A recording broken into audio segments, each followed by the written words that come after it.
Et yo tout le monde, on se retrouve aujourd'hui pour une nouvelle vidéo dans laquelle je vais parler d'une astuce concernant le Reverse Bloodhound Backstab. J'en ai parlé dans une précédente vidéo, j'avais un peu survolé, là je vais rentrer plus en détail. Donc je tiens à dire que l'astuce ne vient pas de moi, ça vient des Anglais. Je vous laisserai la vidéo inspirative dans la description. Je me suis simplement chargé de dénicher cette astuce et de vous la retranscrire en français et donc plus clairement. Donc les prérequis, ça va être d'avoir soit le pas de chevalier limier, soit le pas vif, ou alors vous pouvez tout simplement faire ça avec un saut en arrière. Pas la roulade, mais le saut en arrière, je sais que c'est possible. On peut faire un backstep backstab, ça s'appelle. Sinon pour le pas vif, c'est le quick step backstab. Et pour le pas de chevalier limier, c'est le bloodhound step backstab. On va pas perdre de temps, on se retrouve tout de suite pour le tutoriel. Je vous dis à tout de suite. Donc pour ce faire, on va aller au site de Grâce de la Porte. Personnellement, c'est là que je m'entraîne. Je trouve que c'est un bon endroit pour s'entraîner. Et on va voir ensemble ce que c'est que le momentum. Le momentum, c'est quoi? C'est en fait ce moment où pendant que vous effectuez une action et que vous en lancez une autre, il va y avoir un petit laps de temps où votre personnage est ancré dans le sol avant d'effectuer cette dernière. Et pendant ce petit laps de temps, le momentum va prendre en considération l'orientation du joystick et la direction que vous donnez à votre personnage. Vous voyez sûrement de quoi je parle. On remarque que cela se produit lorsqu'on effectue une attaque normale. Donc là j'attaque et joystick en arrière. Cela peut se produire également lors d'une roulade. Donc roulade et joystick en arrière. Il y a toujours ce petit laps de temps. Mais également lors d'une attaque sautée, joystick en arrière. Mais également en faisant simplement des pas en avant et des pas en arrière. Ce dont on va se servir le plus souvent, en tout cas ce dont moi je me sers. Pas en avant, pas en arrière. Pas en avant, pas en arrière. Et vous remarquez qu'en fait on va essayer de capter ce moment entre le pas avant et le pas arrière. Il y a un laps de temps où le personnage est immobile. C'est à ce moment qu'on va lâcher le pas de chevalier limier et le délock de la caméra.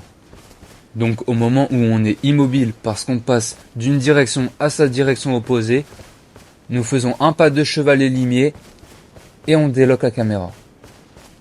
Entraînez-vous déjà à faire des pas en arrière et à capter ce moment. Et donc la technique, ça va être d'abord joystick vers le bas, ensuite gâchette gauche, joystick droit en même temps et le tour est joué. Je vous recommande de vous entraîner pour capter le truc en ciblant un ennemi et en reculant continuellement. De cette manière, vous allez finir par comprendre qu'en fait, votre pas de chevalier limier fait comme si vous regardiez toujours l'adversaire. Simplement, le momentum, lui, prend en considération que vous tournez votre joystick vers le bas et donc s'oriente donc vers cette direction. Ce qui fait que vous vous retrouverez face au dos de l'adversaire après votre pas de chevalier limier. Alors bien sûr, votre adversaire ne va pas toujours vous suivre quand vous marcherez à reculons. C'est pourquoi je fais des petits pas en avant et en arrière. Vous pouvez aussi attaquer pour la pâter et créer un momentum. Mais le plus simple restera le mouvement vers l'arrière. Même si avec de l'entraînement, vous pourrez voir que vous réussirez à le faire en position statique et même des fois en avançant vers l'ennemi. Tout ça en bougeant soudainement le joystick vers le bas et en timant bien votre attaque. Donc en démonstration, ça donne ça. J'attends que l'ennemi attaque. Je fais avant, arrière, joystick vers le bas et je lâche tout. Je vous laisse maintenant avec la compilation.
C'était tout pour cette vidéo, merci d'avoir regardé jusqu'au bout, j'espère que cette astuce, ou en tout cas ces astuces, vous ont plu.